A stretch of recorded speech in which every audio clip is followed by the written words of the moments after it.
Welcome to Recently Logged, where this week we scream forever.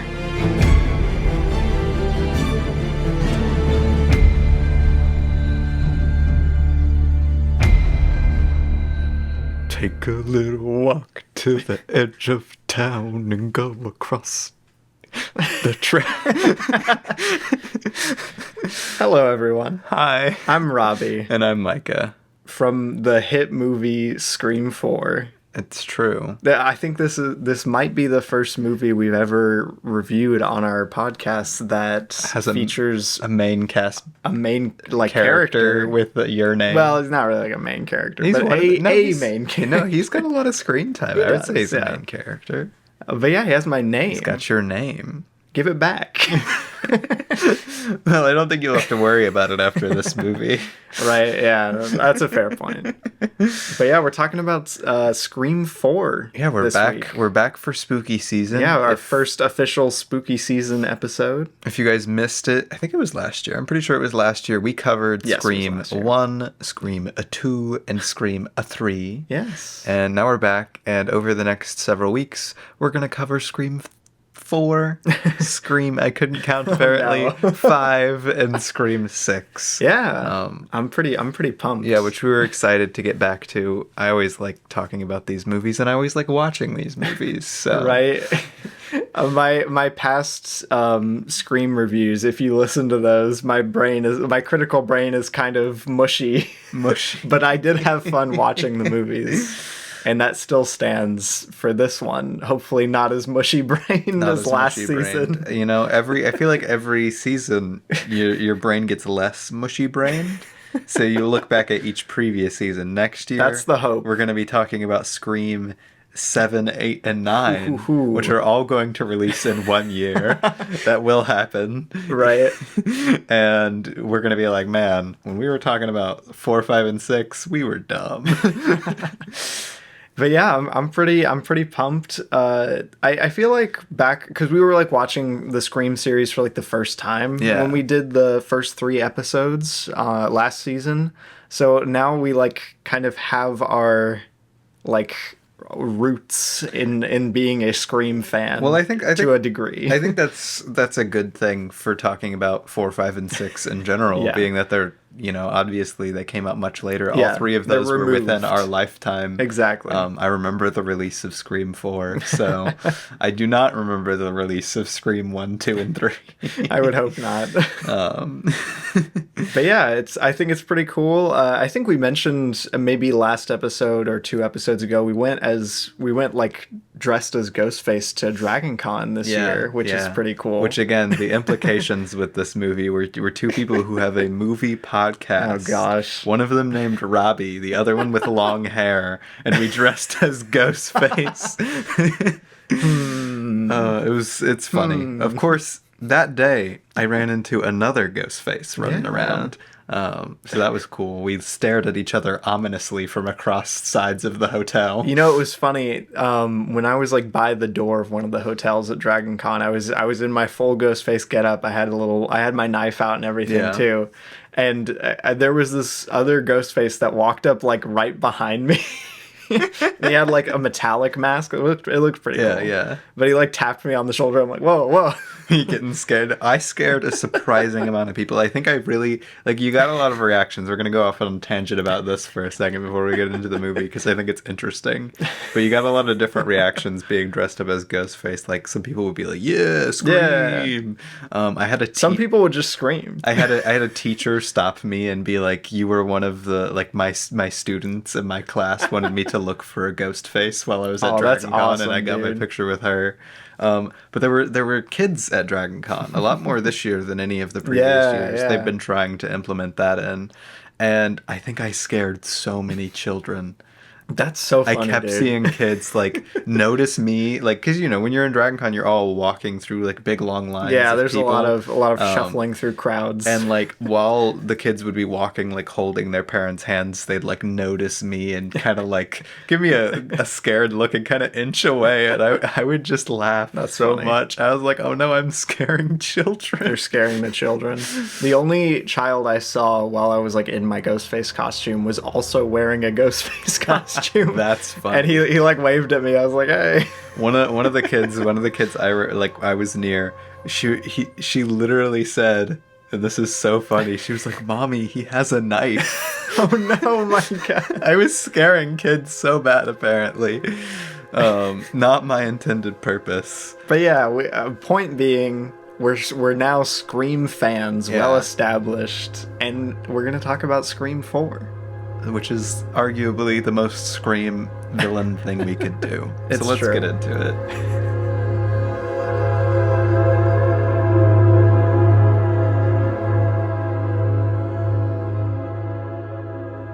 So this week we're talking about, of course, Scream 4, which is a 2011 movie. It is rated R. It's an hour and 51 minutes. Its little IMDb description is 10 years have passed, and Sidney Prescott, who has put herself back together thanks in part to her writing, is visited by the Ghostface killer. You know, I just am now thinking about the fact that it's very disingenuous that I always do these things from IMDb when we're kind of like a letterbox-based podcast, but it's just so much better laid out on here for specifically this. Yeah. I don't use IMDb for like normal stuff. I mean, they have a lot more detailed credits than Letterboxd, to be fair. Yeah. The cast features, of course, Neve Campbell, Courteney Cox, David Arquette, the voice of Roger Jackson. Yeah. Very cool. It also features Lucy Hale, I think. Dan Farwell just credited as Ghostface, which is interesting. Oh, maybe they just had one guy doing all the stuntman stuff. Yeah, that's pretty cool. I'm trying to get it's so out of order. There you go. That's the problem with IMDb. Is this cast is like way weirdly billed, because here's Emma Roberts way down here, who plays Jill, one of the main characters. Arguably like the main character. Hayden Panettiere. Panettiere, and others. Lots of other... Oh, yeah, Rory Culkin. Yeah, he's like one of the main guys. Yeah, I know, but this is what I'm saying. He's the last person in the normal scroll on here. So I take back everything I said about IMDb being laid out well. It's not. It is directed by, of course, the one and only Wes Craven. The late, great Wes Craven. The late, great Wes Craven. Rest in peace. My goodness. I can't believe this was his last movie. That's so sad. Right? But it's also such a great movie. Yeah. It was written, of course, by Kevin Williamson. The one and only old man Kevin Williamson. You could tell he's kind of old in this movie. Let's see, what else can we bring up? Oh, yes. Cinematographer Peter Deming. Yeah. Fantastic cinematographer, especially in that like interesting transition period in like the mid to late 2000s to the 2010s and everything. Yeah. Shot stuff like Mulholland Drive, Lost Highway, one of my favorite Twin Peaks: The Return, horror movies. Some other non-David Lynch thing. Drag Me to Hell is what I was going to mention. Another like big horror director coming back in like the late 2000s to make a movie. Yeah. He also shot Drag Me to Hell. It's pretty cool.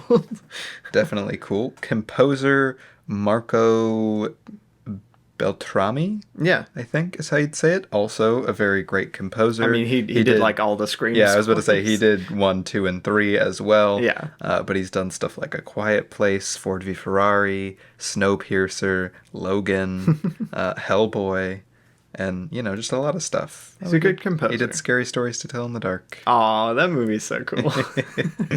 So yeah.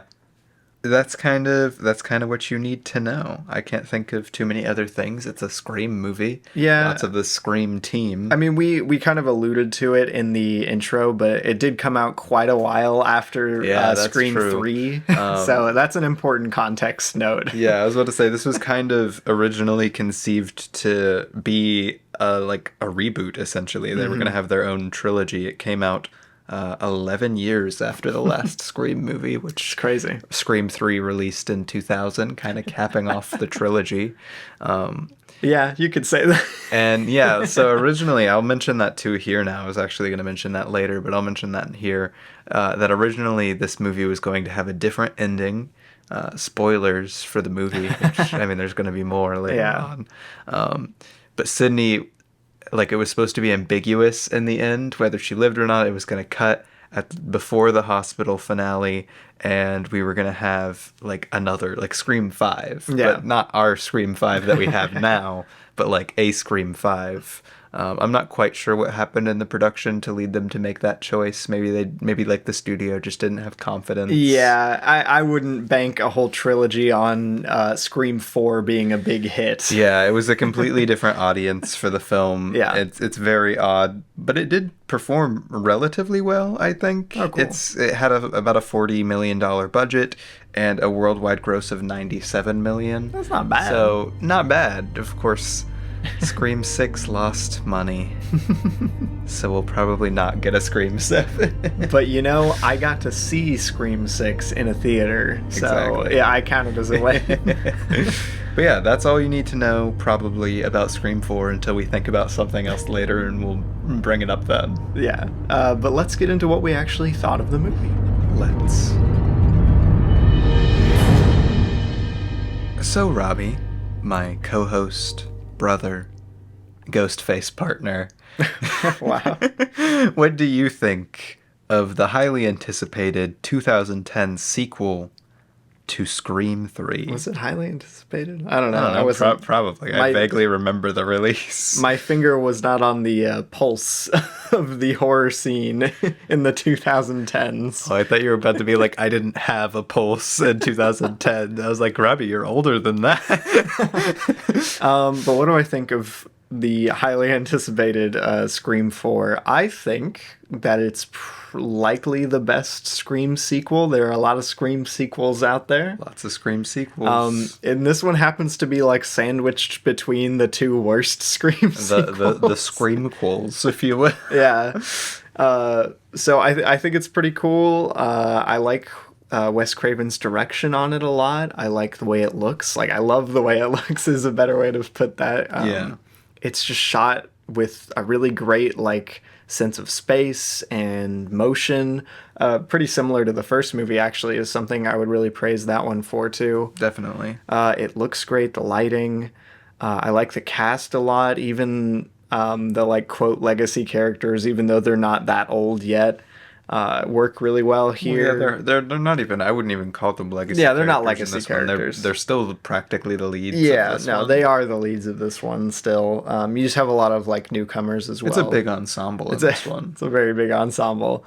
But I like the new cast members too. They're really fun. There's a lot of just like really great line reads in it. And I love Kevin Williamson's screenplay for this. It's great. I don't know, the way he writes dialogue and the way he like manages to pace out scenes, like almost every scene in this I'm like, oh, that was such a great scene, but it has some great kills. I love a lot of the set pieces. I like how gory it is, even compared to like the first Scream, which is pretty gory. Yeah, I mean, it's pushing that envelope that Scream the original wasn't allowed to because of rating stuff back then. Yeah. But yeah, no, I really admire a lot about it, and it's just a blast. Like, I laugh pretty much the whole way through it, which I don't know if that's the intended effect. I don't know, like, Scream's always been kind of a horror comedy series. Yeah. But yeah, I have a lot of fun with it. I generally like the, like, killers for this one, if we're talking, like, franchise context. Yeah, it's pretty cool. Nice. I gave it a 5 out of 5. Whoa. If you can believe it. He thinks it's perfect. I don't think it's perfect. It's aged a little weirdly, and it's like got some weird stuff. But like on the whole, I can't see making it much better than this, honestly. So, what about you, Micah? What do you think of Scream 4? What do I think of Scream 4? Well, I would have mere hours ago told you it was the best Scream sequel, but then after waiting all day in anticipation of hearing Red Right Hand, listening to it in the car on the way back from work, singing along with all the lyrics, I realized midway through that this is the only Scream movie to not feature Red Right Hand. Therefore, it is the worst one. Automatically the worst. Automatically. None of its other qualifications are kept in account. It just goes straight to the bottom. Forget Scream 3 completely wrecking the original Scream. It is right. This one is officially the worst one. So keep that in your head. Canonically, this one, terrible because no Nick Cave. But that being said, it's a really fantastic movie. It's really like just the most fun I've had with a Scream movie since the original. Yeah. It brings back so much of what made the original great that I feel like we kind of instantly lost in 2. We talked about it a lot when we talked about that movie. 2 takes a pretty big step off in quality, but like it's still pretty great. Well, it doesn't even take a step off in quality as much. Like, I mean, it does. As like a concept. It takes a step off in like a completely different tonal direction from the first one. Yeah. It's much more lighthearted. It's much more bright. It's much more like, I don't know. Again, we talked about it in that. And we kind of didn't recover from that in Scream 2 or 3. But with this kind of time gap between, with that 11 years, we kind of have changed the horror scene a lot and come back with Scream 4, and it just brings so much of what I really loved about the original Scream back. You mentioned the camera work is back on the same tier. Not quite the same tier. It's not quite, but close to the original Scream. It's definitely more fun to watch, like just from a visual level, than something like 2 or 3. Yeah, and the lighting is a lot more dynamic again. It's a lot darker. I think the characters are so much fun in this. Again, like Robbie said, I really like the returning characters as well as the new cast. Yeah. Kirby is an all-time favorite for me. She's really great. I really love Charlie in this. He's one of my favorite of the killers. I don't know why.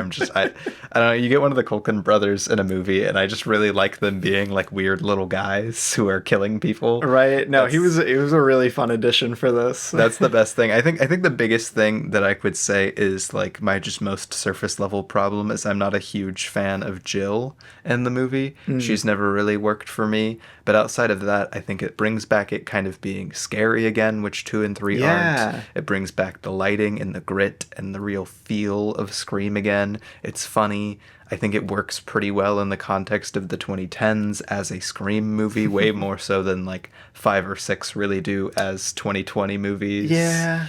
The status of like 5 and 6 is very odd. Yeah, we'll get to those compared later. to like the entire rest of the Scream series. But yeah, if I'm being realistic, other than its canonical last place in the Scream ranking, it is easily my second favorite Scream movie behind the original, which still none of them have touched. But I think this is the closest it's ever gotten to kind of bringing back everything that I really love about Scream. It's punchy, visceral violence, interesting discussion on horror movies at the time, and fun, goofy, great ensemble. Yeah, I was about to say, at the end of the day, with like most Kevin Williamson movies I've watched, really like the big draw to the movie for me is like just how much fun it is to be around all these characters. Yeah, even the like Woodsboro is just so much fun to be in. Yeah. We were like a couple scenes in the movie and I was just like, man, I'm so happy to be watching a Scream movie again. I love these movies.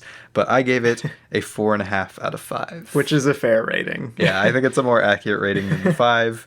But Robbie doesn't give half-star ratings. Yeah, I'm not handing out half stars. I'm giving it a 5 because I like it. I mean, I like it too. But this is the problem. Then when there's a movie where I'm like, oh, I really like that, and you're like, Scream 3, then it makes it look like you like it more because you gave it a 5.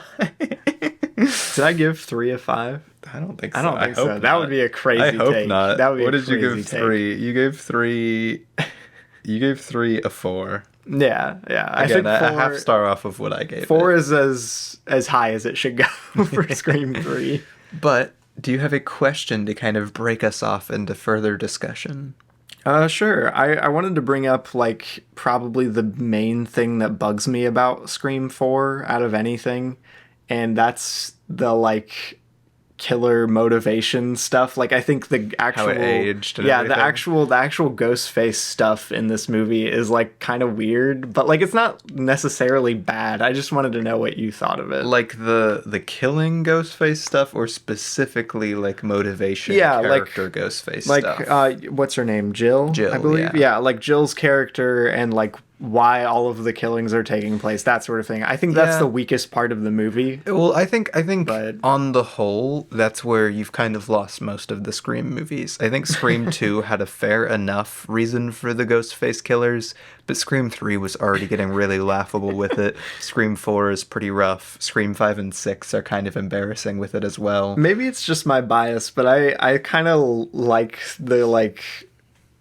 notion of the Stab 3 production, like, prompting a new wave of killers. I don't know. No, Robbie, what's his face? And the ties to Sidney literally is what I was talking about ruining the first movie. Yeah, no, all the Roman stuff in Scream 3 is so dumb. Yeah, it literally, I hate that. Yeah. But that's kind of just to punctuate what I mean, like, none of the movies have really been able to get down like another here's a good reason why Ghostface would be ghostfacing it up, other than just like leeching off of fame. Yeah, which I like think is one of clout chasing. Yeah, clout chasing, which I think is actually one of the weakest parts about all later Scream movies, is they just feel like they're kind of tired at a certain extent. I think this does the best it can with that. It does a lot to try and make it feel fresh and like it's trying to say something specific for its time, even though it's kind of still in the back of your mind, you know it's not going to be as strong or interesting of a mystery as like Billy and Stu.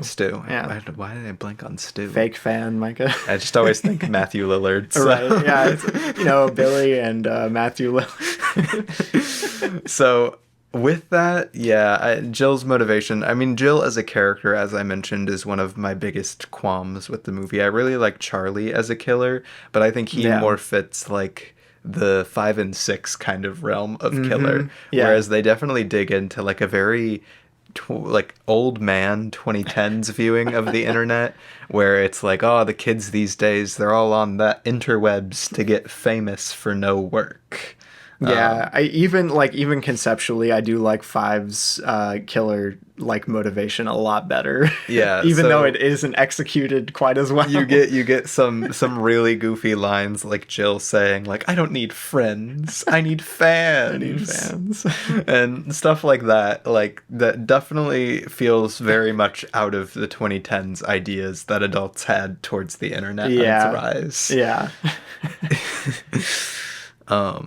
Did you have, like, I figured you had something to say about that too. I think, like, the fact that some of the emotional, like, weight of this movie is also coming from, like, Sidney and, she's with her family, like, the mom dies and everything, like, I don't know. I think it's a strange, like, I don't think it works totally. But, like, I get what it's trying to do, So I can, like, kind of go along with it. Yeah, on the whole, I don't think they lean into the family elements enough. Like, I feel like it's kind of confusing to a certain extent when you're watching the movie, when it's like this whole, oh, Jill is going to finally meet Sidney, and it's going to be, like, Sidney's cousin and, like, aunt, and, like, kind of a family thing.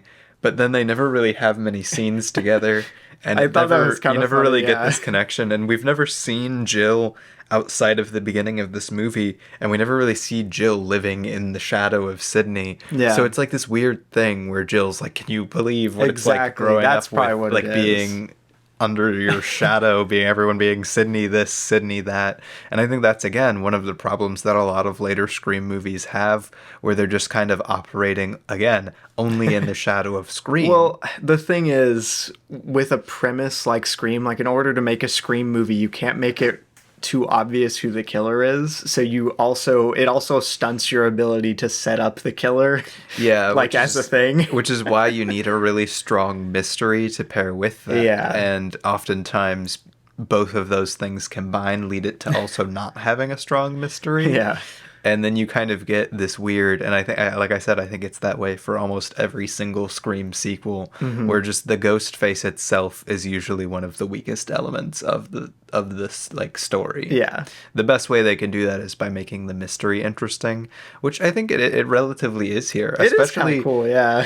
But again, I think the biggest thing, because I actually totally like they lulled me into it with Charlie again. And I think Charlie is, I don't know, for some reason way more compelling to me than Jill, because I don't know, like I said, Kirby's one of my favorite characters introduced in this movie, and I just completely blanked about the fact that Charlie was one of the Ghostface killers, and was just like, yeah, Charlie and Kirby, finally. And then like when they got to the scene of him in the chair, I was like, oh yeah, he's one of the killers. I forgot about that. That's funny. And I was like, oh no, Kirby. You know? Yeah. And they don't even touch on her again, so you don't know that she lives until Scream 6. You don't? Unless she's in Scream... Is she in Scream 5? I don't think she's in Scream 5. No, I don't think so. So yeah, you don't even know that she lives until Scream 6. That's funny, man. Which is crazy, because, like, she just dips out.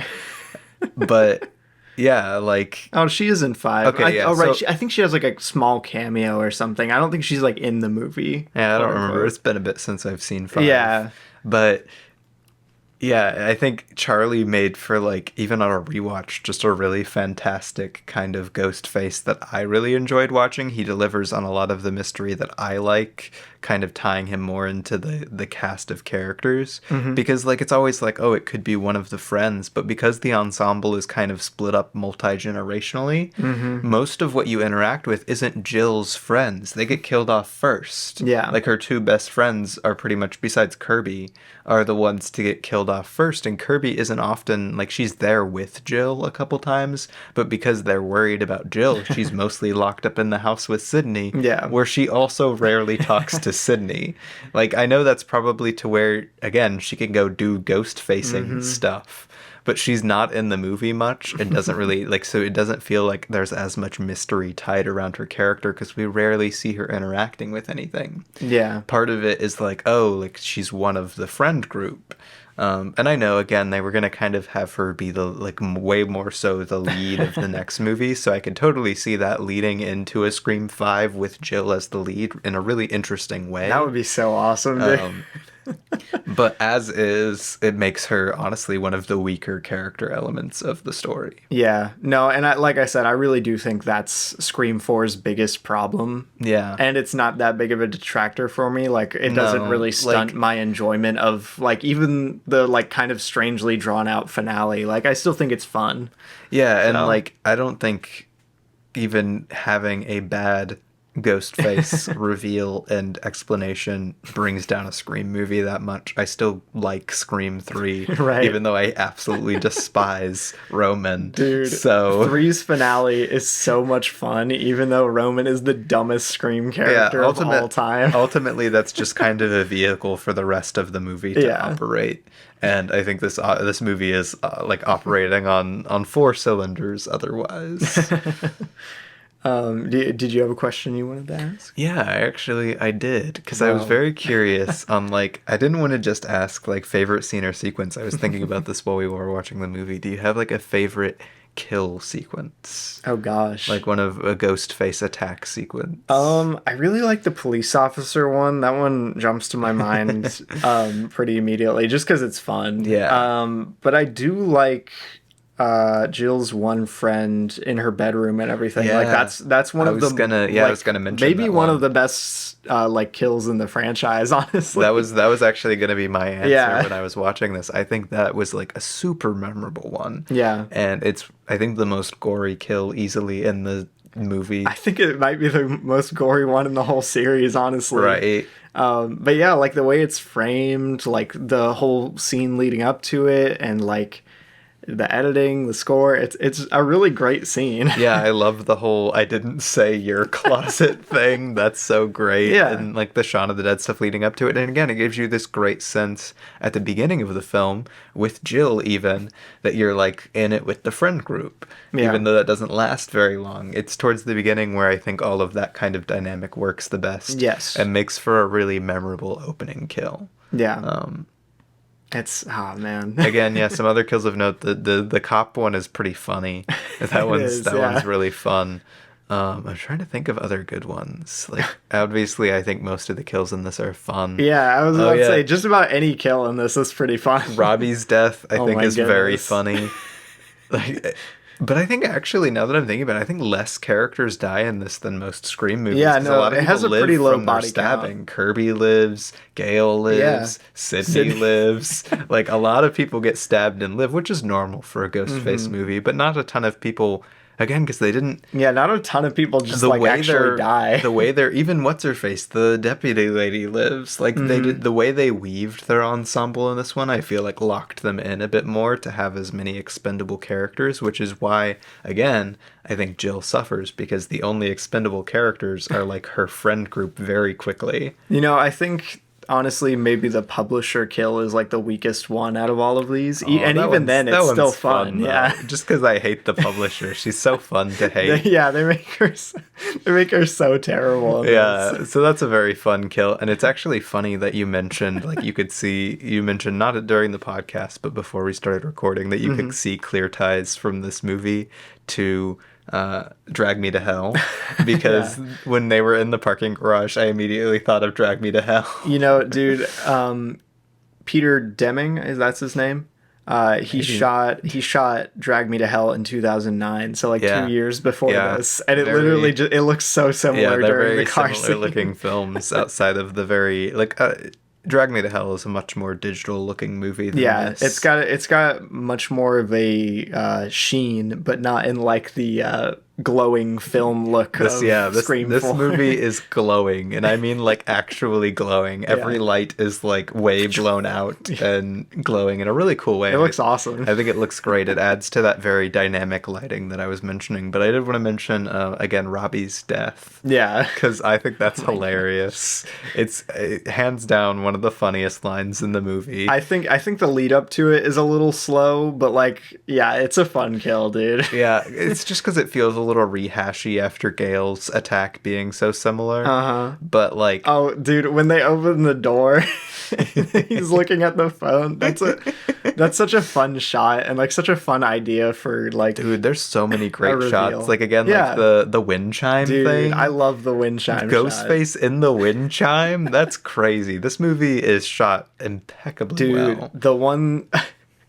It might have been the hardest we laughed during this watching of Scream 4 was when the deputy is shrouded in darkness. Yes. When, Gale comes out of Jill's room towards the beginning, and the deputy is just like, Sidney. Hello.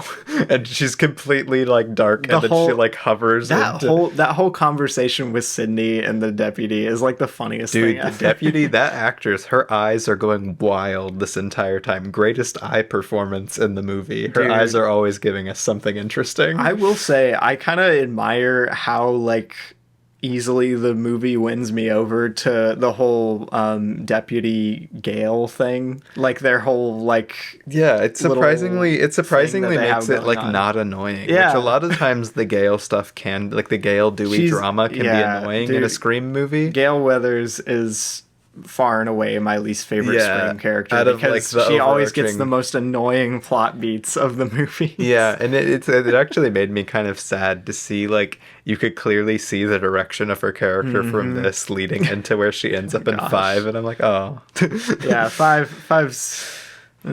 But... No, they do a really good job of, in this movie, making the Dewey and Gale stuff work really well, and the deputy is just this great little, it's not over dramatic. No. It's supposed to be more funny. I really love, so early on, she's like, you're not cheating on your wife if you eat my lemon squares. And I was like, well, I wasn't thinking about that earlier, but now I'm a little questioning if I should eat these lemon squares. No, their whole dynamic is really fun, and it, the payoff for it during the hospital scene is funny too. Right? It's never given too much weight to be annoying. It's not given as serious movie drama. It's just a fun thing that ties the cast together in a fun way. When again the deputy is such a fun character. She's so, I forgot how goofy and fun she is in this movie in general. Every scene from that one with Sidney to the lemon square scene, she's just consistently funny to watch on screen. Yeah, and like I said, that's really, I think, Scream 4's biggest strength is just its characters are really fun to be around. Yeah. Man, I was going to mention a scene. Darn it. There was a scene that I thought of when I was mentioning the favorite scene or sequence question, but I wanted to do favorite kill. Yeah, favorite kill is. And I thought of a scene that wasn't a one.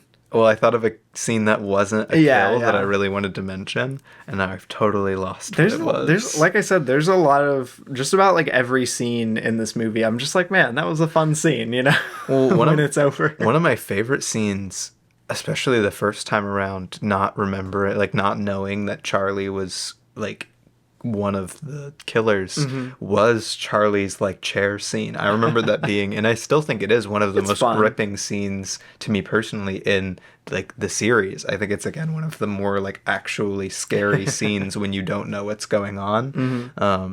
And like Kirby going through the questions and everything. I think that's a fantastic scene, even starting with Charlie like on the door and everything. I think that's a really compelling, really well lit, really exciting scene. Well, that's the thing. Like I said, just about every like more action oriented scene in this movie like is just so well constructed. Like it just flows so well. And, like, I always feel like I'm in good hands when I'm watching a Kevin Williamson movie, because he does such a great job of, like, doing that thing that they always tell you to do in screenwriting classes, where you make, like, each scene its own standalone, like, mini movie kind of thing, where it has, like, a really great setup and then, like, a really fun, like, exchange, and then the ending is always, like, there's always just a fun little ending to each scene, too. I love it. But at the same time, this movie, even more so than a lot of the other Scream movies, flows so well. Yeah, like, it just goes. It's a breeze, man. It goes, I love and goes, and goes. Which helps it get away with the kind of overly long finale. Yeah, I would say that's one of my other complaints about the movie in general, is you can kind of feel that the hospital finale wasn't originally structured into the movie. Yeah. Like, you feel like a little bit like, okay, we're still going on. That's the thing. Like, they go through the effort of, like, having kind of the fake-out finale at the Stabathon. Yeah. And then you get another fake-out finale at the after party. Yeah, so it gets a little ridiculous. And then you have the hospital thing. Especially which with all of them are fun, but like with how good the after party set piece is, it feels like not that the hospital set piece is bad. The hospital set piece, again, is good, but it's not as good as the after party, because I mean, it's not given as much space or time to be as good. Yeah. So it definitely is a little like, yeah, you're like, oh, yeah, I guess we still have more to do. Gotta wrap this up. All right.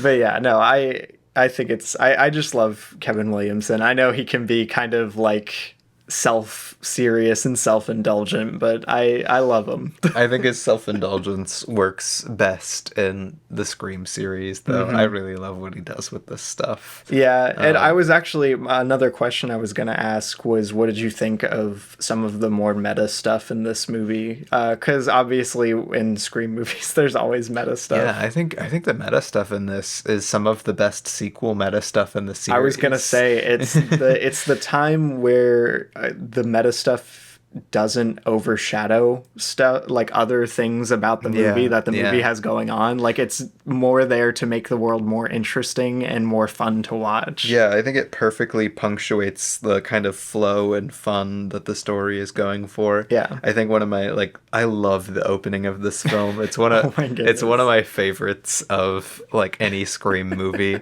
The double fake out, so Kristen funny. Bell coming in. That's so good. When watching this movie for the first time, it wasn't as fun for me this time around, which was a shame. Like, I didn't quite enjoy it as much this time as I did the first time. I actually think I liked it a little more the second time, because the first time being surprised by all of this stuff was just so much fun. Right. Again, like the Charlie Kirby scene and the opening with the double fake out. Dude, on the stab 6, stab 7 fake out openings are so funny.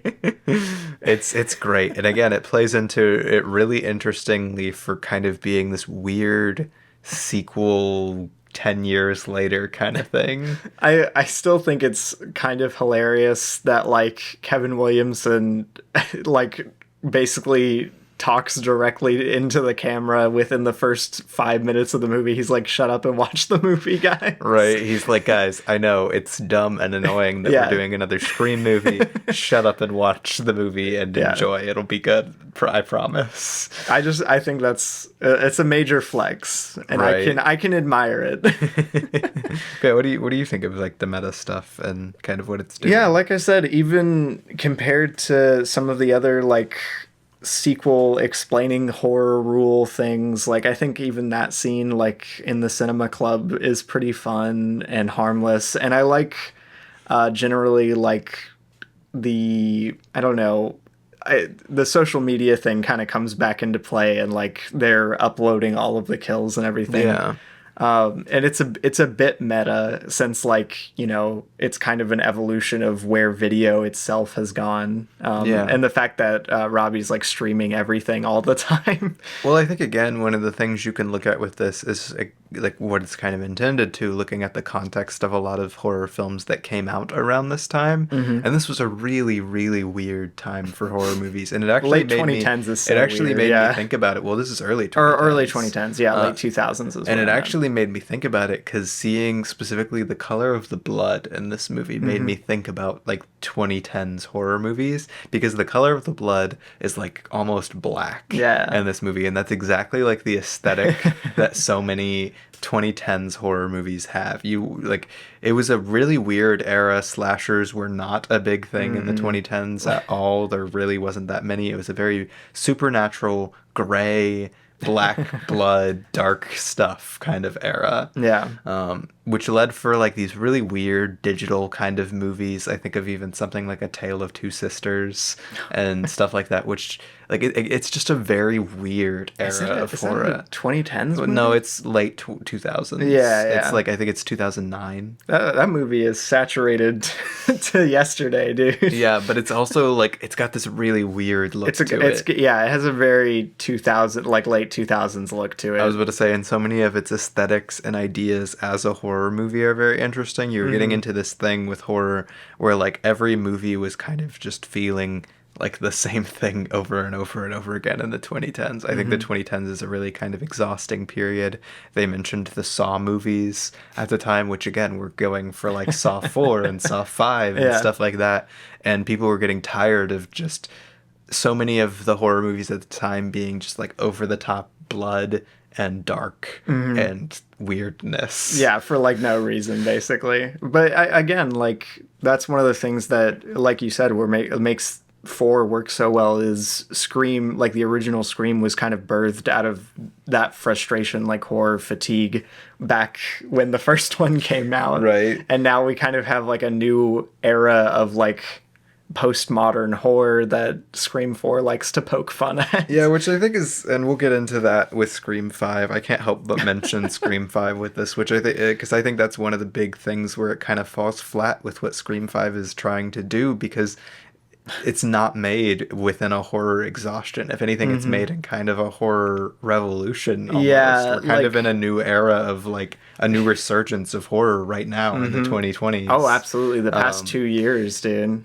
And you're like, what the heck are you talking about, Scream 5? Whereas I think in the 2010s, you genuinely have this kind of tired feeling where everything, again, was reboots of old series. Yeah. And like when Kirby lists like 16 remakes of classic horror movies. Again, yeah, you get like literally all of those were not even just the original, all of those were 2010s remakes. Yeah. And that's just like, that's what you got. You got this long series of remakes and long series of sequels that were all doing the same kind of thing. And supernatural horror was kind of reigning supreme over everything. And it's a very big period of horror movies that I don't really like, which makes me really kind of appreciate what Scream 4 is doing a lot. Yeah. And kind of going against that. I just hate that it didn't really spawn anything out of it. It kind of, you kind of hope it would be like a Scream where it completely changes a lot of the landscape of horror movies getting made, but it really didn't. Well, the thing is, like Scream 4 is kind of written to be like to have a sequel after it. Yeah. And it doesn't. Yeah. Like not really, not in the way they wanted it. Yeah. So yeah, it kind of leaves the whole thing feeling sort of open-ended. in a way. Yeah, which is very interesting. Yeah. Like, you get this entire completely different feel. Like, this is such an interesting movie in the series. You get this completely different feel from the original trilogy, but also a drastically different feel from the new movies. Yeah, it's a very odd, like, middle point. It just lives in its own little island in the 2010s. Yeah. But yeah, even, like, aesthetically, it's meant to be, like, a throwback to, like, 90s aesthetics. Yeah. And in the way they shoot it, the lens choices, the way it's lit. Like we said, like, all the lights are, like, so blown out, and, like, you get all these, like, fun lens effects. I love the lens distortion on, like, all the wide shots in this movie. Yeah, you also don't get into a lot, like, thinking about some of the movies that reigned supreme during that time. They had very... Well, honestly, again, it's interesting that they mentioned Saw, because Saw was such a prevalent thing. Like, Saw was kind of ruling a lot of this genre horror movie and throughout that time. Yeah, like the gorier horror movies. And, like, if you've seen Saw, I mean, we've only seen the first 2 Saw movies, but so many of Saw's aesthetics are so kind of goofy and, like, over the top with, like, self-seriousness. Yeah, it's coming out of, like, music video direction. Yeah, like that music video direction. Which they mentioned in Scream 4. And Scream 4 is very different from that. Yeah. Scream 4 does not get into that 2010s, like, camera being all yeah, crazy. No, it's meant to... It's very intentionally a throwback visually, and it works really well. Yeah, and I think it's super refreshing to come out of this era and has some interesting things to kind of... Some jabs to make at movies coming out at the time. Yeah. Which I think is part of a key thing to make Scream movies work. There are, like, a couple things to make a Scream movie work. The horror... Another reason 5 doesn't work. I was about to say the horror, the mystery, and, like, the themes. Because every Scream movie does kind of comment on something about horror movies. That's part of their DNA. You still prefer the Babadook, Micah? Oh gosh. What the heck are you talking about, Jenna Ortega? Yeah, this 5 is a mess in that regard. Oh gosh. Yeah, we'll get to 5. I like 5 a lot, but it's kind of its themes, I think, it's a little bit of a mess as a movie. Yeah. But yeah, did you have another question? I'm trying to think. I've been kind of question dry on this one. Yeah, that's usually my bit. Micah, exactly. I'm stealing your bit. I'm having trouble coming up with interesting talking points for this movie. I don't know. I'm trying to think of, like, another element, because, like, we've talked about all of the kind of, like, main franchise things, like, in the context of the other Scream movies, how it compares. Yeah, anytime we pull, like, a series episode like this, we get so much into... I feel like we get in a good rhythm of just getting straight to the point about these movies.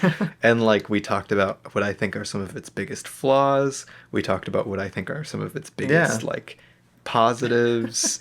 And really, like, just so much of this movie just blends together to be so great that it's hard to pinpoint a lot of tiny things. It's hard for me to even pick, like, a scene that I can think of, because the scenes themselves roll together so well. They flow really well, yeah. It's this really powerhouse of a movie that I wish had spawned more. I would have loved to see a Scream 5 and 6 from this movie. I think we would have gotten something drastically different and really interesting. Well, what's so cool about Scream 4, again, is, like, Wes Craven is so confident in this movie. Like, you can tell he just knows exactly what to do in every scene. He's got such a legacy behind him of knowing what to do with this, to return to the Scream movies pretty late in his life. I mean, he died. This is his last movie. Yeah, he died pretty close to the end of this, after this wrap. It kind of feels like a flourish of everything that made him a really interesting director in horror. From the Scream movies to even, like, his other outings in horror, I feel like this movie is kind of like a pretty great end chapter for him. Yeah, dude. I am still baffled at the fact, which I never look at Rotten Tomatoes, but I pulled it up on Peacock, which is where we watched it this time, and they always display, like, the critic and audience score on Rotten Tomatoes for the movie, like, on the screen when you open it. And it had, like, a 57 audience score. I'm like, who? Okay, it only had a 60 critic score, which is not fresh. It's rotten. Yeah, and I'm just baffled by it, because, like, I don't know. As a Scream fan, I can't imagine not liking this one. Like, because it is it feels like such a spiritual successor to the first movie more so than the other sequels. Yeah, and it does such a great job of pulling off this kind of retread of a lot of the beats while making all of them feel wholly unique. Like, I feel like I could watch Scream and then watch this and not feel like back to back and not feel like it's just ripping off the first movie. Yeah, and again, like, the intergenerational stuff lends a lot to that, because, like, in plot they are kind of similar, like, in a lot of ways. Yeah, they're very similar. Which the movie acknowledges. Most Scream movies are very similar. The only ones that tried to go against that were 2 and 3. 5 is very similar to this. 3 is so crazy. 6 is different too. So yeah, I feel like 6 is much different. Yeah. It's just kind of like the starting of any of the attempts to start a trilogy are going to feel almost exactly like Scream. Yeah. But yeah, no, I just think I think it's a really cool movie. And like I said, I always love it when I watch like a late, like something like Spielberg's newer stuff, where you can just tell like a director knows what they're doing just all the time. And they're like, yeah. It feels very similar like to talking about something like West Side Story. Yeah, like something Spielberg, like West Side Story. Where it's just such a flourish of everything that's good about the previous work from these creators. Yeah. It's a powerhouse Kevin Williamson screenplay. Yeah. I think it's genuinely one of his best. He has some rocky ones, but this is right behind Scream for me. It's just nails so much its fun. themes and most of its characters. It gets a little split up between its multi-generational ensemble not having enough people to like kill off essentially without destroying some of its character dynamics. But when those characters are allowed to be together and everything, the dialogue is outstanding. I love the dialogue. The performances that punctuate it are amazing. There's so many quotable lines from this, and really just the chemistry between all of the actors, even the characters that don't get that well established, like Trevor. Yeah. Trevor's not in that much, but he works in the movie, and so much of that comes from the dynamics of the other characters and the other performances. There's such a physical space to this movie. You always feel like you know where you are. Yeah, that's part of what makes the final like after party house set piece so much fun, because it's just a house. Yeah. But like the way they shoot it and the way they're constantly like moving around, like we go from like all the way at the bottom level to like standing on the roof over the course of that scene, and it's just awesome. One of the big changes in that is like when you're in there at first, you're from this direct solid angle, and you hold on that angle of the couch for most of it, and then you'll switch to another angle with Kirby on the couch, but it's just that kind of perspective. And then later on, when you're in there for like the final I of love that it, scene, man. You're from the other angle, and it feels like you're in like this drastic, like a tiny camera movement like that adds so much to this because you feel the space so well. Yeah, no, again, between the lens choices, the lighting, and just the general composition of everything, it's a great looking movie, and it feels great to just like move around in the world of Scream 4. It's awesome. And quite frankly, it feels, in my opinion, like the least cliche and like overdone kills in the movie. Yeah. I don't think they're always the most memorable kills in this. I think there genuinely are some memorable ones in here, but like most of them feel fresh. Like they don't feel like they're redoing something that's been done before. And I feel like a lot of other Scream movies get this kind of feeling where you're just like, yeah, he's stabbing someone that's again. that kill. That's that kill.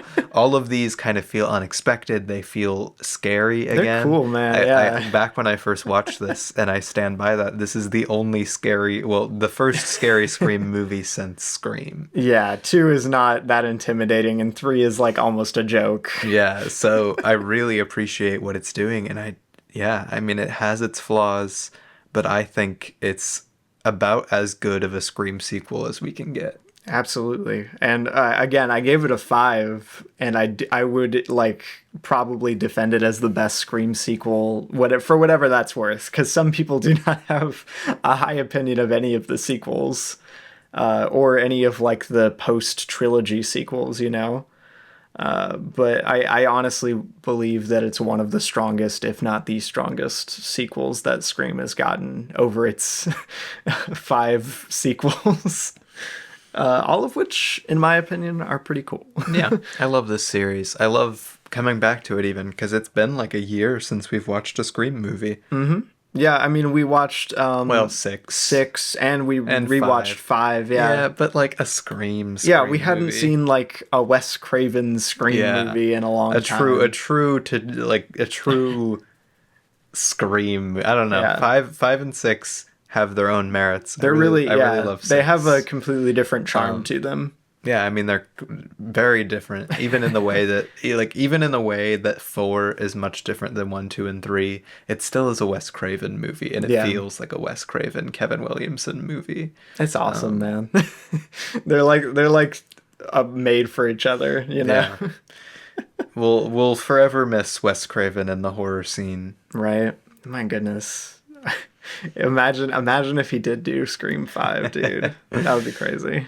But I think that's about all we'll do for Scream 4. No, I'm pretty happy with that. We summed it up pretty well. I think if you don't like it, or maybe you watched it back a while ago and you were like, ugh, that one was bad for whatever reason. First, tell us why. I haven't heard very many like legitimate complaints towards this movie other than the ones that we just brought up.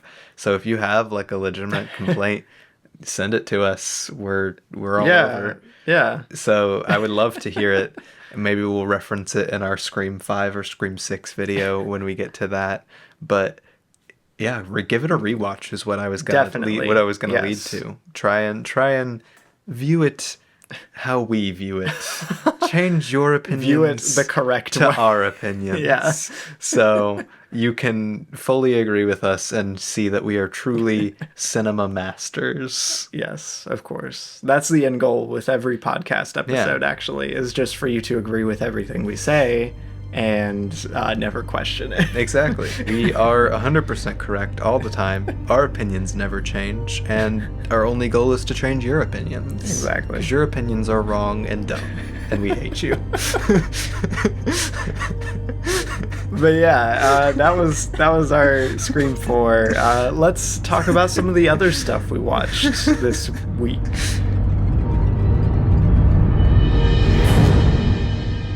Alright, so the What We Watched segment, for those of you who do not know, or are new to the podcast, or have just never listened this far, is a fun little thing we do at the end, where we talk about all of the movies that we've seen since our last episode, and we give our brief thoughts and brief ratings, and it's not actually 1 week. Robbie lied to you moments ago. I know. I misspoke, really. He lied. I intentionally misled you. Exactly. Since we weren't here last week, it's going to be 2 weeks of movies, so we're going from September 19th to October 2nd. Yeah. Which is crazy. We're in spooky season. Whoa. My birthday's coming up. Happy birthday to me. Happy birthday, Micah. But yeah, I'll be a whole year older next episode. That's crazy. Yeah, let's get into it because we want to be brief. Yes. I guess the first thing I watched after Robin Hood, which you should go listen to our episode on Robin Hood. It was a good episode, I think. I think so as well. But on the 19th, I watched Smoking Causes Coughing, which is a Quentin Dupieux movie. I had just watched Rubber, another one of his films, and I was like, I should watch another one of his films because I liked it. And this was much better than Rubber, in my opinion. It's got a really funny, just a really appealing premise to me, and a really, spirited execution. It's like a Power Rangers riff, which is really fun. They, all go on, a work retreat to work on their team dynamic. And it's it's like a scary story anthology, which doesn't sound like it should work. But it's fun. I had a great time with it. It's really consistently funny. It looks great. It's cool. I liked it a lot. I'm looking forward to watching more of this guy's movies. And it's a good time. And Micah, you should watch Smoking Causes Coughing because it was fun. Maybe I will. But yeah, I gave it a 4 out of 5. Good time. On the 19th, I watched, or rather rewatched, for the first time in maybe 8 to 10 years. Like a decade. The Happiest Millionaire. This is a movie we kind of grew up on. Yep. For some reason. It's a childhood staple. It's 9 hours long. It's actually 3 hours long, but it's so long. It feels way too long dude. for how it should be. It's too long. But man, it's still a lot of fun going back to this. It's probably nostalgia getting to me, but I can sing along with all of these songs. It's a musical. And like it's so weird. It's such a weird little nationalist goofy film that's like nothing else I've almost even seen from this era. It was made in 1967. It's so funny. It's just like it's got its own thing going on for the whole time. Yeah, it's like this slice of life, extremely like almost epic proportioned film spanning just a simple thing of like one daughter moving out and getting married of this millionaire's house with like POV from John, an Irish immigrant who gets a job with this rich family as a butler and just doesn't do much for the whole movie. It's really weird, but I still had a good time with it. It looks pretty good, and I think I like the cast a lot. Fred McMurray, of course, is always fun. Right. And I give it a 3 out of 5, though that's a little generous, as it is definitely paced pretty poorly. Speaking of 3 out of 5s, Mike, we watched a little film called You're Next on the 20th. Yeah. Not You're Next on the 20th. It's just called You're Next. It wasn't very good. I didn't like it. I think it's pretty admirable more than anything. I think it's got the potential. Okay, here's what I'll say. It's got good filmmaking and bad writing. Yeah, I said in my review that it feels like just a lesser version of Ready or Not, and I think that's a really good comparison for it. Micah hasn't seen that yet. Yeah, I was about to say, even then, when I say good filmmaking, I think they did a really great job of working with the budget they had. You can tell this is a really low budget film. I think the cast is pretty fun and memorable. Yeah. I think most of like the horror and action scenes are pretty good. They're cool, yeah. They're well staged. But I really just think this movie is pretty darn poorly written and sometimes poorly acted. Yeah, I think the biggest criticism I would throw at Your Next is just that I just get kind of bored watching it, which seems really strange. Well, for the kind of like horror movie it is. I put as my big complaint is that there's not a single human feeling character in the entire movie due to the writing and sometimes due to the performances, and that completely destroys what the movie is going for. Not to mention the writing pacing out with like all of the family stuff is really weird. It needed way more work and upfront stuff to make this story work. Yeah, I mentioned in my review that like you basically get the whole family together, they bicker for about 5 minutes, and then they all die. Yeah, it's so weird. It's everything about this movie is weird. Yeah. And the biggest things, again, like I think the actual meat of like the film stuff, like I think it's shot well. I think it's lit pretty well. I think the action stuff is fun. There's definitely a vision, which I admire, but and I don't think it works as well as it should. Outside of that, I probably will never watch this again. No. Not very great. I give it a 2.5 out of 5, not a 3. I gave it a 3 out of 5. I think it's something that I would probably try and make. So I kind of have a soft spot for like horror directors who seem to at least have an idea of like something original that they want to do. From the director of the Netflix original live action Death Note. Ooh. I liked Ty West's cameo in it too, so that was funny. Yeah, so then after that, on the 21st, I guess you'll go, because apparently you watched a million things on the 21st. I did. I watched a movie called Reality, which came out this year. But I feel like I've fallen way behind on 2023 releases, so I watched this one. It's called Reality. It was directed by Tina Satter, who's like a stage play director and writer. And this was her debut feature. It has Sydney Sweeney and Josh Hamilton in it, and they're both really good. I don't think I'd ever seen Sydney Sweeney in like something other than like Once Upon a Time in Hollywood. Yeah. And she's a really great actress too.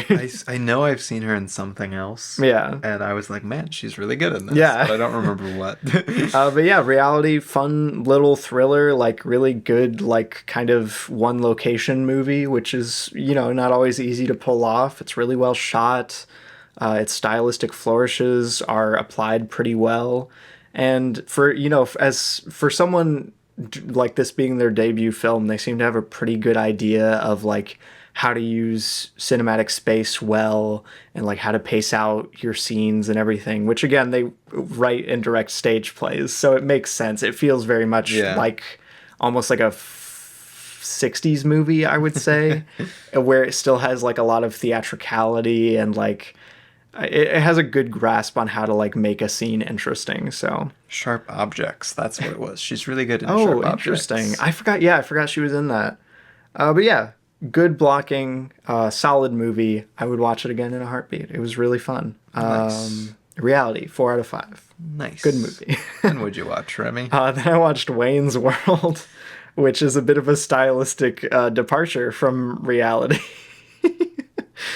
But it was fun. This was my first time seeing it. I had previously seen Austin Powers, International Man of Mystery, which I really liked. What's that crazy guy up to? And I wanted to watch another Mike Myers comedy, and this was really fun. It's not quite as good, but it definitely commits to its bit, which I can always admire. That's all I ask of a comedy, really, is that it's just committed to doing its one thing well. And it's cool. I missed probably like half of the jokes because I didn't grow up in the 90s. But it was really fun. The performances are really great. It just has, it like, on a fundamental level, it plays with movies in a really fun way, like the actual meat and potatoes of movies in a really fun way. So I really enjoyed it. It has a really fun spirit. And it's not as problematic as it could have been.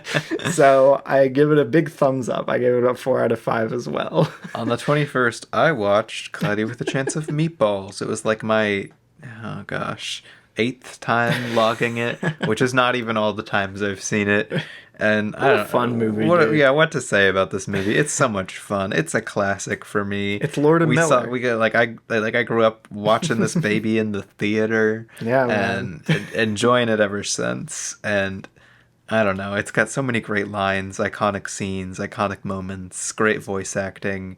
James Caan, it's Cloudy with a Chance of Meatballs. You know how good that is.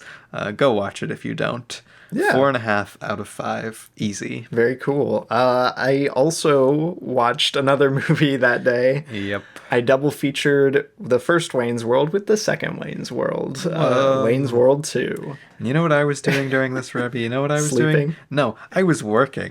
I was working on my video. Well, that sucks to be you, I guess. I was watching a crazy movie, Mike.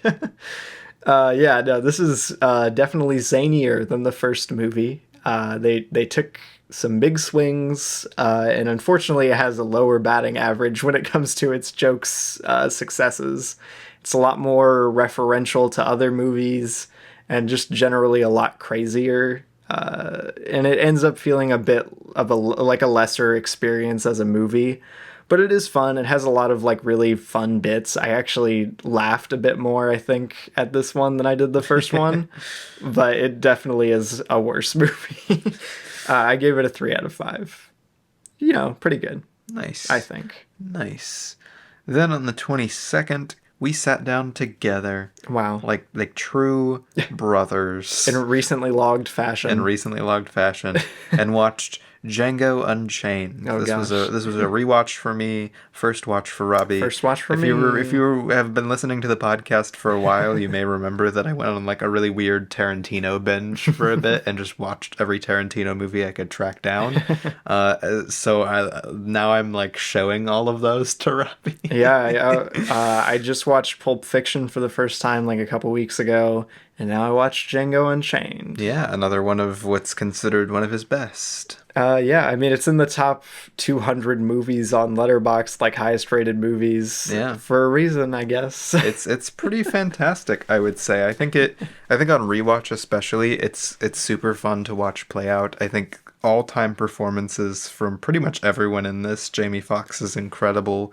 Christoph Waltz is amazing. Leonardo DiCaprio is really fun. Samuel L. Jackson is like crazy. He's kind of off the wall in this one. Everybody is giving it their all. DiCaprio is like the most evil version of DiCaprio I think you could put on screen. Is it weird that I just wasn't that into his performance? Like, I know a bunch of people who like that's one of the big things they praised the movie for, when I was like way more invested in Christoph Waltz for this entire thing. I think Christoph Waltz is giving a lot more, but I think he has a lot more to offer. I mean, he's like the main character. Calvin Candy gets he's not in that much of the movie. Yeah. So yeah, it's weird. It's kind of like sectioned off into these like two separate plots. Yeah. And I definitely didn't like the second one as much. Well, that's kind of where my biggest complaint. I actually like both of them pretty equally. I think the Candyland stuff is pretty great and has a lot to do and to sink its teeth into. Well, I think it's like really good, and like I just didn't enjoy it as much as what I'm saying. Obviously, it needs to be there for the movie to work. I do think my only problem with the movie on a whole is its pacing between those two sections. It ends up feeling like a good 20 minutes too long when you're watching the movie. Dude, the build up to the finale felt like it was taking forever when I was watching it. I'm like, this is like every scene that I watched, I was like, wow, this is like really good and like really interesting, but like also I want it to move on. Right. But man, you can't deny this movie is fantastic. Every scene of this movie is fantastic. Dude, like literally I think probably one of the most perfect movies from a visual perspective, like costuming, the lens choices, the production design, the lighting. Like it's literally almost, I think, from frame one, like a perfectly shot movie. It's amazing. I think it does a really impressive job at balancing its tone between its far darker elements and its still kind of lighthearted feel. Yeah, no, it works really well. I mean, I gave it a perfect score. I sounded pretty down on it, but like I do think it's a genuinely really well made movie. I would prefer Pulp Fiction to it. Yeah, I mean, I agree. There are several Tarantino movies I would prefer to this, but that's just me personally. I gave it a 4.5 out of 5. Yeah, man, it's really good. It's so good. Oh yeah, you already said you gave it a 5 out of 5. Yeah, 5 out of 5. Say your rating, Robbie. Come on. Tell me what you rated Django Unchained or else. Then what did you watch, Robbie? On the 22nd, I watched Kill Baby Kill, which is a Mario Bava movie. I had a couple episodes ago talked about The Girl Who Knew Too Much and Blood and Black Lace, which I really enjoyed, so I wanted to watch another film from that director. And Kill Baby Kill is, I think, slightly weaker than those two, but it is still really fun. It's like a gothic painting, which is pretty cool. like a bunch of the compositions in this literally just look like paintings, and it's awesome. I like the horror stuff in it a lot. I like how like spooky it is. Like it literally takes like a good third of the movie takes place in like foggy graveyards and foggy forests and everything, and like catacombs. It's so cool. I love it so much. I'm a sucker for Italian horror, and this is a pretty solid one, so I gave it a 4 out of 5. Good time. Kill Baby Kill. Nice. Yeah, then we went out to the theater and we watched in IMAX the Stop Making Sense 4K restoration. The re-release, the anniversary, baby. This was at one time my proclaimed favorite movie of all time. And I still think it's a weird claim, since I still wouldn't really call it a movie. I don't know, man. It's a concert film. It's still definitely up there for me. Like there are a few cinematic experiences that I have that come close to matching this energy. But I wouldn't call it inherently a cinematic experience. It's a stage experience. This is a stage. Yes, it's brought to life through a lot of film editing, and obviously they recorded multiple stuff here, so it could only be this way through film. Yeah. But it's still, for all intents and purposes, in my mind, is a stage performance. I mean, it is, but like I said, it's a stage performance made more intimate and electric by film, which is amazing. But no, this was my first time seeing it, and an ideal way to watch it. I think just have what it a crazy blasting way in IMAX. to first watch it. And I've been a relatively decent fan of Talking Heads, but Stop Making Sense was never really something I liked to listen to that much. The album never really worked for me, but I could see what it was missing, which was a stage, because it was made for a stage. Genuinely, it was made for a stage. This is a stage show. It is not a show. Yeah. It is not just a concert. It is a stage show, and I think it's super incredible and electric, and almost like, again, like Robbie said, almost like a spiritual experience. It is, with how with what it pulls off. I called it mythic in my review. Yeah, very mythic, very incredible to watch. Especially seeing it towering above you on an IMAX exactly screen. It's amazing. It's incredible. The songs work so well with this. I was lots of lots of emotions. Couldn't help but dance around in my seat. I was Wished crying. more people were dancing. I was laughing and I was crying. It's so and I was much. bopping It's around. so much fun. It's literally the best. Unfortunately, I don't think it's still playing in IMAX. Otherwise, I would tell you to go watch it. But you should watch the film anyway. Even if you don't like Talking Heads, even if you don't like concert films, you should watch Stop Making Sense at some point. I mean, I think it's like generally pretty well agreed upon that it's like the best concert film. Like there hasn't been anything Robbie, that what close. about The Last Waltz? I haven't seen it. I couldn't possibly comment. I know that's another like extremely well regarded concert film, but it's still crazy that I love Something Wild and Silence of the Lambs, and this is still my preferred Jonathan Demme movie. I gave it a 5 out of 5 though. Yeah, great movie, man. Then on the 24th, we watched Evil Dead with our sister. 2013 Evil Dead. She had watched Evil Dead Rise with one of her friends and thought it was weird. And I was like, you know what? I bet you would like the 2013 context. Evil Dead better. Yeah. And she did, I think. I don't think she liked... I think she said... How did she say? She said it was a better movie, but she enjoyed watching Rise more, because Rise is a much more palatable film. It is. But she said this was a better movie, which it is, in my opinion. Yeah, man. Evil Dead, watching it, like, this was my second viewing, and I had forgotten just how, like, oppressive and suffocating the whole experience is. Yeah, this was my third time watching it, and yeah, it's genuinely more it's so. Unrelenting, I mean, I haven't seen the original Evil Dead, which, from what I understand, is the only one that really comes close to this tonally. Mm-hmm. But, like, man... This is not like any of the other Evil Dead things I've seen, and it's hardly like any other horror movie I've seen, even though I've seen so many that are riffing on this same kind of thing, the whole Cabin in the Woods style movie. It's genuinely really, really, like, again, oppressive, suffocating, and, like, unpleasant to be in a really interesting way. It's funny, even more so than me being, like, scared I don't know, I don't get scared at horror movies very often, but, like, even more so than being scared of the things that happen in Evil Dead, I'm more just, like, either grossed out or just put off or disgusted. It does a really great job of making you feel like you're trapped in this place with them. Yeah. You're trapped in, like, essentially hell, because it's just, like, the worst all the time. Yeah, it's not a visceral scariness. Like, it's not an immediate scariness. It's more of, like, just a suffocation of your soul over the course of the movie, which is crazy. Yeah, which I think is really cool, especially given the themes of this movie, which I think is another one of its big highlights, is that it's got really strong themes in terms of what it's trying to do with, like, addiction and breaking free from addiction, and kind of all that comes with that, including the themes around, like, the friends and how they'll treat you and, like, stuff like that.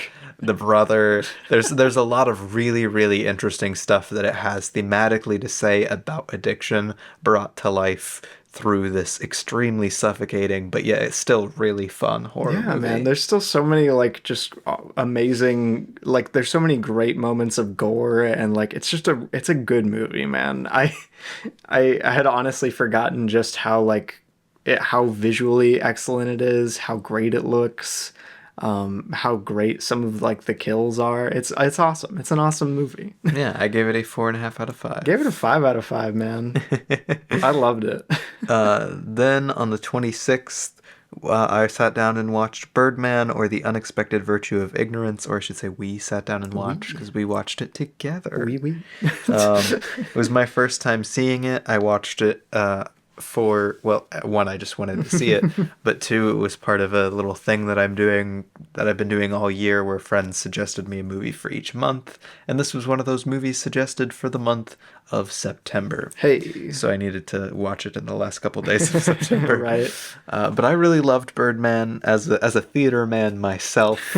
I think it does an impeccable job of capturing the feeling of a stage play and working on one, especially. Yeah. So much of, like, its manic energy captured by the way it's filmed and what the performers are doing plays into kind of a really fun and interesting look into the culture of art right now, and kind of actors and what they have to deal with and what it means to really be a star or to make art in the modern movie and stage landscape. Yeah. And I don't know, it's a little pretentious, it's a little self-serious. Dude, it's so self-serious. I think it really needs to be to make what it's doing work, and I can appreciate that. I think pretentious can work really well sometimes. This is honestly my favorite like instance of ultra like uber pretentious at its DNA movie working really well.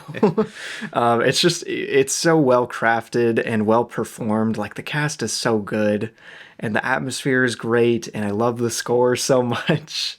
I don't know. I ended up crying like 5 separate times during this viewing, and I don't know what it is about this movie. It just gets its claws in me so quickly. Well, I think especially so much. I think especially recently it makes the film so much more depressing for like the artistic landscape that we've gone towards in media. The fact that Michael Keaton would go to star in The Flash is very depressing. It's like the most depressing news after Birdman. Yeah. But no, Birdman, really, really impressed by it. It won Best Picture for a reason. Thought it was really great. Don't think it felt gimmicky at all.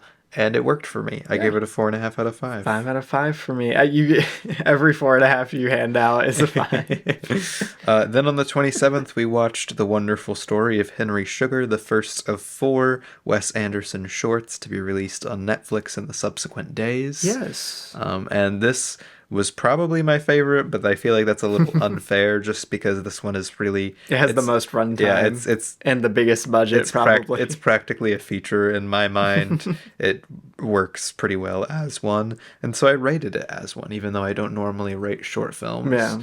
I think it's really, really great. I absolutely adore what Wes Anderson is doing with these films and what like their weird blend that I've never seen. I've literally never seen anything like these before. And the way they're trying to blend the lines between stage, literature, and film. It feels so literary, which is so cool. A constant experience of like not showing you what you'd think you'd want to show someone, and also constantly breaking apart this very stage that they have, and then also using really unique elements of film to bring it alive. So you have this very literary base brought to life through these extremely cool stage elements shown through these really unique film lenses. Well, and again, like the biggest thing that I can call attention to with really all of these Wes Anderson shorts that he put out recently is just how good of a director he is. Yeah. Like he's doing something so much greater than just his aesthetics in this, like things I would never think to do with this source material. He's just pulling out like the most interesting and like moving version of this film. It's so crazy. I love it to death. It's amazing. I think Henry Sugar especially is just so well delivered. It really sells me on Benedict Cumberbatch, which I'm not usually a fan of. He's amazing here. Dev Patel, Ben Kingsley, Ralph Fiennes, like all of them are fantastic. Literally, the cast for all of the shorts they're just like amazing. And I think this is doing something really unique thematically. I think it's one of the sweetest and most touching films I've seen from Wes Anderson. I adored it. I give it a 5 out of 5. He just knows what he's doing. It's crazy. Then on the 28th, I watched Bram Stoker's Dracula for the first time. Francis Ford Coppola. And Dracula is like my favorite book next to like Dune and Little Women. Like those are my top 3 favorite. Of which have great movie adaptations. Yeah, which all have amazing movie adaptations. That's just a perk. They were my favorite books before I watched any of their movies, actually. Which is so funny. Yeah. But no, Dracula is one of my favorite all-time books, and I was really excited to get to like something titled Bram Stoker's Dracula because I figured it was really going to pull out the stops to represent the book well and take it in unique directions. I just praised the 70s Nosferatu a lot because it does something really unique. Well, like it digs to the heart of the story of Dracula and pulls it in a completely different direction than the original book does, despite adapting the story pretty faithfully. But this is so much more like, this is Bram Stoker's Dracula. You know? Through and through. This is like a Dracula's Dracula. That's funny. But it's way more wild and crazy than I was expecting. It looks like it cost $1 bajillion, and it's got the craziest cast of all time, and they're all doing just wild performances. Everybody's performance is over the top and stagey. There's so much more like weird, goofy, over the top moments and kind of like almost like experimental feelings that this film kind of digs into, despite being such a like very blockbuster feeling kind of film. I think it does such a great job of adapting the themes and the very gothic feeling of the original story while being extremely horrifying and extremely fun. And it's an all-time performance from Gary Oldman. This is easily my favorite thing I've seen him in. He's fantastic. Winona Ryder's fantastic. Even little Keanu Reeves in this, which most people don't like. I loved his weird little Jonathan Harker. I appreciate it. It's so like funny. The level of depth that he is giving in the Bill and Ted movies, but brought to life through Jonathan Harker, and I think that is exactly what Jonathan deserves. So yeah, this became... I wrote a really long review for it, but this is easily one of my favorite movies I've seen now. I actually threw it up in my top 4 favorites. I can't wait to watch it again. Nice. I literally loved everything about it. Like, every single thing. Pretty so cool. I gave it a 5 out of 5. Yeah. And then on the 28th, we watched The Swan, the second release of these Netflix Wes Anderson shorts. Much shorter than Henry Sugar. All the other ones are 17 minutes, almost exactly. This is easily like the darkest story Wes Anderson has ever done, I think. I mean, I haven't seen a lot of his early stuff, but yeah. No, I mean, I've seen, like, I know the plot of a lot of his other movies that I haven't seen, and I've just seen a lot of other people echo that sentiment around The Swan. Yeah. It's like a very sad film, well, like just at its core. It's almost like a twisted story when you get down to its core in a really interesting way, because it's brought to life in that same really unique style and is given this really hopeful, beautiful sense of calm. Mm-hmm. Yeah, no, it's, man. It's a really cool. It's brilliant. It's so cool. It's definitely one of my like all of these. I think the only one that I just wasn't fully on board for was the Ratcatcher, and even the Ratcatcher, I absolutely love. Yeah. If these released all as one film, which I kind of wish they did with the way they're framed, it would just be an easy 5 out of 5. I think these are all genuinely fantastic. Yeah, no, The Swan might be my least favorite. I wouldn't dare call it the worst, because the Ratcatcher probably is. But off the stage. I don't know. I didn't get as emotionally into it as I wanted to. What? This is like easily the most emotional next to Henry Sugar. I know. I just said I didn't. I get why people did, and I really admire how like vulnerable and raw the film is. Like, it's so cool. But I just wasn't as into it as I wanted to be. Yeah. Which is probably the only thing that holds me back from like just adoring it wholeheartedly. But it is really, really good. Also on the 28th, I watched The House on Sorority Row, the 80s one. Very interesting film. You can very clearly see how this would have easily inspired a lot of Kevin Williamson's work, actually. Like, it's so similar to, in dialogue and feel and pacing, to a Kevin Williamson script. I really, really enjoyed what it's doing. It's got some memorable twists, some memorable kills, and it's not like the greatest thing in the world. It doesn't have that memorable of characters or that notable of like aesthetics or anything like that, or even set pieces. But I think as a slasher, especially when I've been watching so many kind of lesser known slashers recently, like Prom Night and everything like that, I think this kind of falls into the same thing. I think this is definitely one of the most fun and well-paced and just good of these kind of films.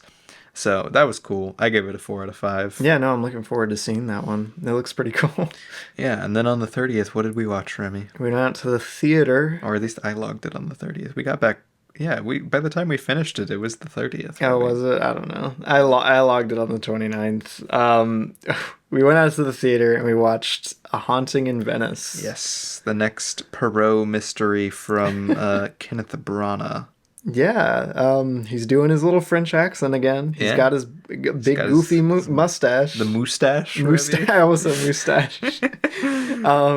That he's still like the best part of these. Like he's his performance. You could tell and with Brana in general, you could tell he just does what he wants to do. Yeah. Wholeheartedly, and I respect him for that. And you can tell he's having so much fun as Poirot in all of these movies. And honestly, I think he works really well as Poirot. Yeah, no, he's the like almost the only thing about this movie that I like, which is really sad because like I wish I liked that I really wish I liked it. I liked that there were choices. Yeah. There were definitely choices. There are always choices from Brana, and this is strong choices. Not inherently like strong as in like quality strong, but they are like distinct choices that were made. Yeah. I don't think it's bad by any means. I actually had quite a bit of fun with it. I enjoy a lot of like the aesthetic things it's trying to do. I enjoy several of the characters and the way some of the mystery plays out. But at the end of the day, I think even beyond some of its technical qualities, I think even being better than Death on the Nile, which is my second, like I don't know, none of these movies am I really a huge fan of. Yeah. But I think the actual way the mystery plays out is one of the least interesting ways you could write a mystery like this. And I know it's off of an Agatha Christie story, and he wasn't going to change it that much. It's Kenneth Branagh. He doesn't really adapt. He just is like, yeah, let me throw that We're up on the screen. That. That's a little mean, but that's just poking fun at his like Shakespeare work where they're so directly Shakespeare. Yeah. But yeah, like I don't know, it's just weird overall. It has a weird tone and plays out in weirdly paced fashion. Yeah, I actually really admire its commitment to its setting and its tone. Like it's not undercutting any of its beats with like a weird joke or anything. Yeah. Like it's very committed to what it wants to do, but it also is just really boring to me. I was not having fun with it, which I feel like you really need to for it to work. I had relative amounts of fun with it. I don't know. I thought it was interesting. I admire some of the visual swings it takes, but it just really doesn't come together for me. Like I love fisheye lenses. It's like one of my favorite things in movies, and it just feels totally random almost in this. Poirot drank too many Red Bulls and is straight tripping the whole movie. The editing it just kills my immersion like in scene after scene. It was a bit of a slog for me. I did not enjoy it. Boo. Give it a 2 out of 5. I love how anytime, Robbie, there's a movie that you don't like, you make it sound somehow like the worst experience of your life. I love movies so much, and when I see one that I'm not into, I'm like, oh, when is this going to be over? I think A Haunting in Venice is a pretty decent movie. I think it's fine. It holds its quality with Murder on the Orient Express and Death on the Nile pretty well. I think it's the worst one of the trilogy, but it's really not even like, it's not a cinematic disaster. I just didn't have fun with it. Yeah, I thought it was relatively enjoyable, if not a little boring, but not like, nah, it wasn't miserable. I don't know, man. I was just like, when is this going to be done? I gave it a 3 out of 5. Yeah. Then on the 30th as well, we watched The Ratcatcher and Poison. Yeah.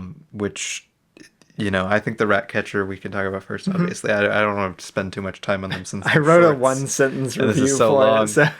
But The Ratcatcher's pretty cool. The performances are really strong, and it's doing something cool with the story. Yeah, most horror Wes Anderson has been in my eyes. Yeah, I really appreciate it because these tap into something I really love. The finale of The Ratcatcher is so cool. I was about to say this taps into something really cool that I love. That even something like somebody like David Lynch gets into really well when you see him not his movies as much, but just him as a person when he's telling stories.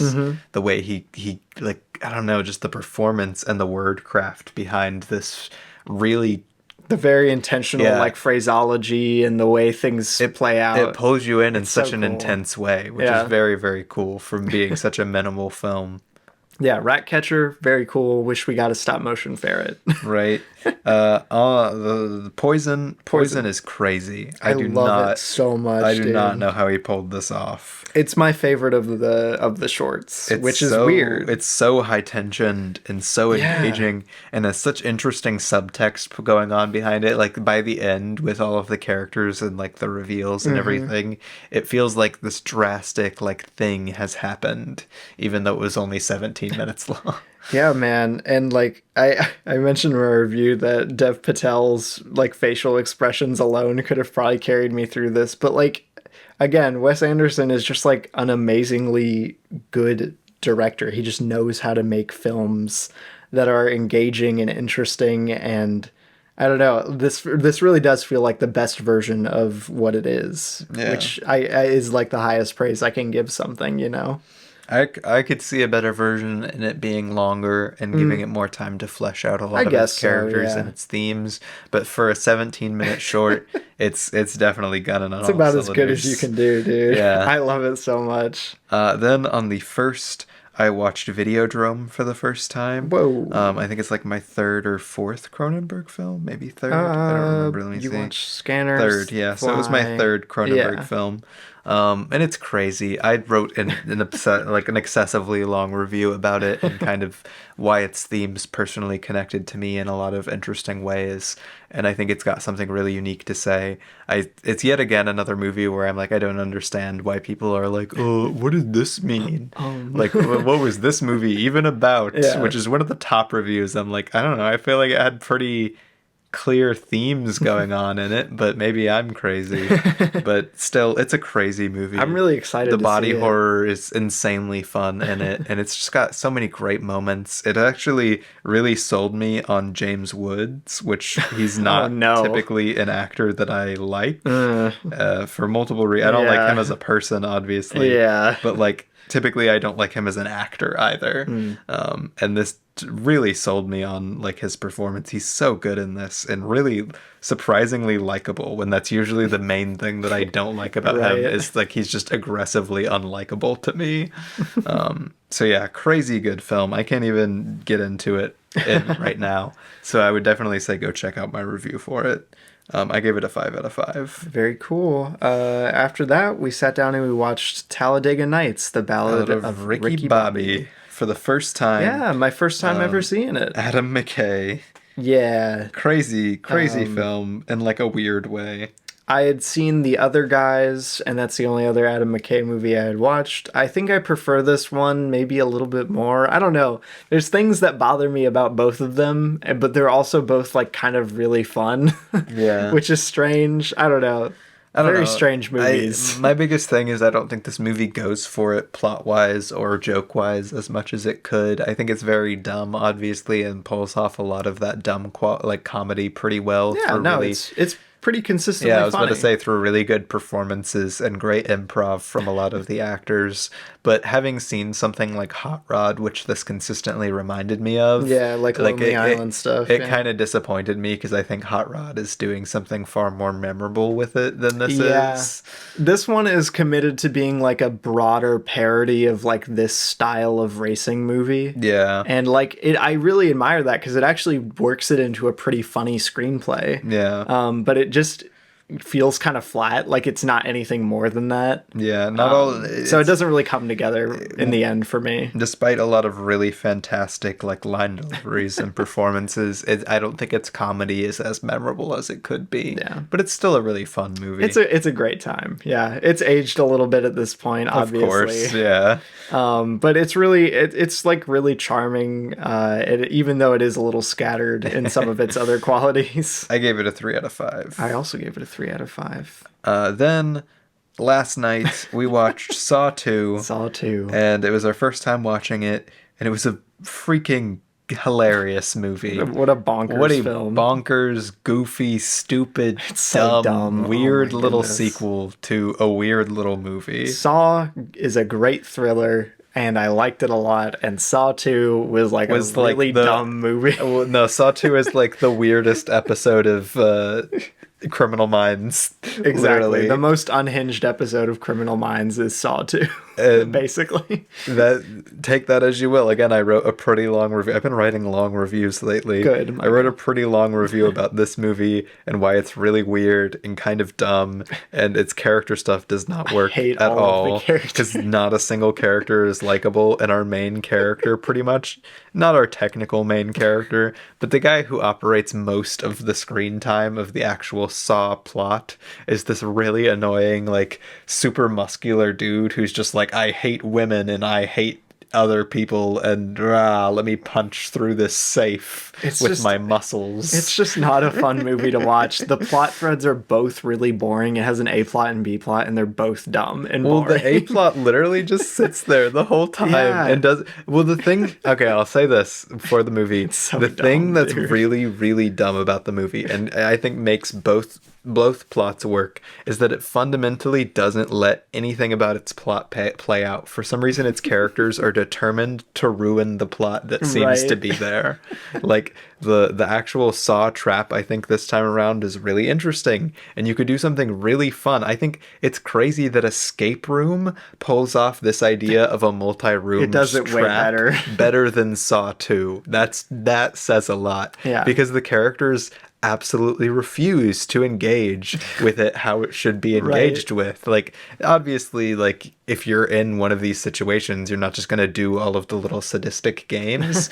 But, like, from a movie standpoint, it's so miserable because it's just them all yelling at each other about how they're not going to do anything. Literally 2/3 of the movie, I think, is just people screaming at each other and not in, like, a fun way. And then the other plot with Jigsaw is also the same way, where the characters refuse to let the plot actually play out. It's just constantly doing nothing because they refuse to do anything. They literally they break into the little like metal shop building and literally just sit there for like the whole movie. And that's the movie. That's like the entire movie. It's a bunch of people yelling at each other while failing to solve anything, do anything, or even have fun times with the puzzles because they so rarely actually engage with them. Yeah. Saw 2, thumbs down from me. I gave it a 2 out of 5. Which makes me sound like I hated the movie, but I didn't, because it's so hilariously bad that I had a great time. It almost feels like a parody. Exactly. Dude. I laughed the whole way through, and I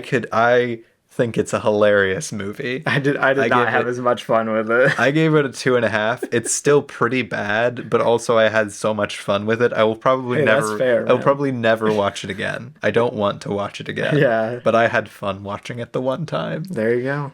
And that's what we watched. Yeah, Saw was my first horror movie of October, which is pretty cool. Videodrome was Saw 2, rather. Videodrome was my first horror movie of October. Yeah, but now we watch Scream 4, the far superior movie. Not Videodrome, in my opinion. I think Videodrome's better. Yeah, but the far superior movie to Saw 2. Yes. As horror sequels go. Videodrome 2. Videodrome 2. Call it Videodrome 2, long live the new flesh. I would watch it. I would go out to the theater. It needs to not be directed by Cronenberg and just like this random tiny director trying his best. That would be so funny. I think that would be amazing. But yeah, thanks for listening to our Scream 4 episode. Yeah, it's so late. Yeah, I need sleep. Yeah, it's 1:00 in the morning. Not for you, hopefully. Maybe. Don't go to sleep. Heck, if it's it could be later. You could be listening to this at like 4 a.m. Go to sleep. Get some sleep. Watch a good movie. And we'll see you in the next one. Go watch a spooky movie. Go watch Stop Making Sense. Yeah. If you are okay with what is in both of them, I would suggest very much so, if you're okay, like a big caveat on both of these, but Bram Stoker's Dracula and Videodrome, I think, have genuinely interesting things about them. Again, read my Videodrome review. I think it's a really good film and has really important things to say about what it's talking about. Also, go watch the new Wes Anderson Roald Dahl adaptations. Yes, go on watch Netflix. the Roald Dahl shorts. Good. That's a good one. Those are all perfectly recently logged approved. Fun for the whole family. Up. Yeah. Maybe not for little not Timmy. For like the little tiny Timmy kids. Won't enjoy it. He'll be like, "What the heck's going on? Turn this crap off, Mom. give me some Bluey. I don't know." But yeah, thanks for listening, and we'll catch you guys in the next episode. Bye.